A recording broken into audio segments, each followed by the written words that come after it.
Bismillahirrohmanirrohim. Assalamualaikum warahmatullahi wabarakatuh. Perkenalkan, nama saya Sartika. Kali ini saya akan menjelaskan contoh soal mengenai kenaikan titik didih dan penurunan titik beku. Langsung saja kita ke contoh soal yang pertama. Tentukan titik didih larutan 20,8 gram barium klorida BaCl2 dalam 600 gram air. Kb 0,5 derajat Celcius per molal. Mr BaCl2 207. Nah, untuk soal ini, supaya lebih gampang untuk mengerjakan, kita tuliskan terlebih dahulu data apa saja yang sudah diketahui. Jika kita perhatikan, di soal ini sudah ada data massa dari barium klorida. Di sini ditulis bahwa massanya adalah 20,8. Kemudian juga ada data massa air. Di sini tertulis massanya adalah 600 gram. Massa air ini dilambangkan dengan P.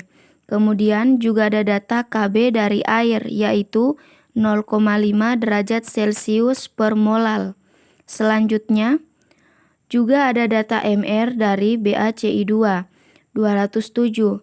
Nah, dari soal ini ditanyakan adalah titik didih larutannya. Nah, titik didih dilambangkan dengan Tb.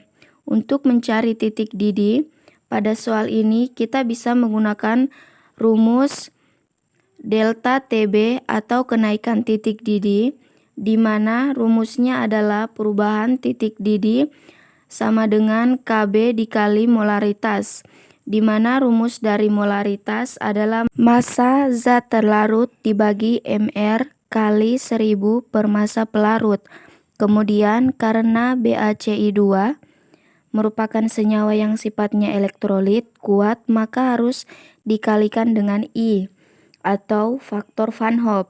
Nah, setelah mencari delta Tb-nya, baru kemudian kita bisa mencari Tb-nya. Nah, kemudian kalau kita perhatikan nilai Kb-nya sudah ada di soal, massa dari BaCl2-nya juga sudah ada, Mr-nya ada, P-nya juga sudah ada. Nah, yang belum ada adalah I-nya. Sehingga sebelum masuk dalam persamaan ini, kita cari terlebih dahulu faktor Van Hoff-nya. Nah, BaCl2 seperti yang sudah disebutkan di awal, merupakan senyawa yang sifatnya adalah elektrolit kuat, di mana pada senyawa yang sifatnya elektrolit kuat, faktor Van Hoff-nya itu sama dengan jumlah ion yang dihasilkan BaCl2 ini. Kalau terion akan menghasilkan Ba2+ ditambah 2Ci-. Jadi ionisasinya akan menghasilkan 3 ion. Sehingga nilai I sama dengan 3. Setelah dapat nilai I-nya, baru kemudian kita masuk dalam persamaan kenaikan titik didih. Nah, delta Tb sama dengan Kb. Sudah diketahui 0,5. Kemudian massa dari BaCl2-nya 20,8 dibagi Mr-nya sudah diketahui 207 dikali 1000 per 600. Massa airnya tadi 600, kemudian dikali dengan I-nya sudah kita cari nilainya adalah 3. Nah, ini kalau dihitung delta Tb-nya nilainya adalah 0,25. Nah, setelah dapat nilai delta Tb-nya, baru kita bisa mencari Tb-nya melalui persamaan ini. Kenaikan titik didih sama dengan titik didih larutan dengan titik didih pelarut. Nah, ini kalau kita turunkan, Tb O-nya kita pindahkan ruas sehingga titik didih larutan sama dengan kenaikan titik didih tambah titik didih pelarut murni, di mana titik didih air adalah 100 derajat Celcius, sehingga Tb nilainya adalah 0,25 derajat Celcius ditambah 100 derajat Celcius, hasilnya adalah 100,25 derajat Celcius. Nah, selanjutnya kita masuk ke soal yang kedua.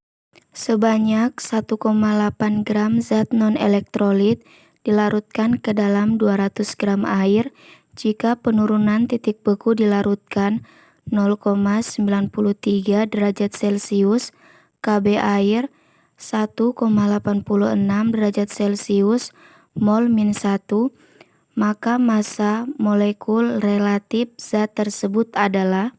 Pada soal ini kita diminta untuk menentukan Mr zat non-elektrolit yang sebanyak 1,8 gram dilarutkan ke dalam 200 gram air. Delta TF sama dengan M dikali KF dikali I. Di soal, KFI ditulis sebagai KB, konsta beku air. Delta TF-nya adalah 0,93 sama dengan molalitas dikali 1,86 dikali 1 karena merupakan zat non-elektrolit. Jadi kita dapat molalitasnya sama dengan 0,5 molal. Molalitas adalah mol per kilogram pelarut. Molalitas 0,5 dan kilogram pelarutnya adalah 0,2. Ini didapatkan dari 200 gram air, kita ubah menjadi kilogram dibagi 1000. Jadi kita dapatkan molnya adalah 0,1 mol. Mol adalah massa dibagi dengan Mr. Jadi Mr-nya adalah massa dibagi mol. Jadi Mr-nya adalah 1,8 dibagi 0,1, hasilnya adalah 18 gram per mol. Itulah tadi penjelasan mengenai contoh soal kenaikan titik didih dan penurunan titik beku larutan elektrolit. Bila ada salah kata mohon dimaafkan. Wabillahi taufiq wal hidayah. Wassalamualaikum warahmatullahi wabarakatuh.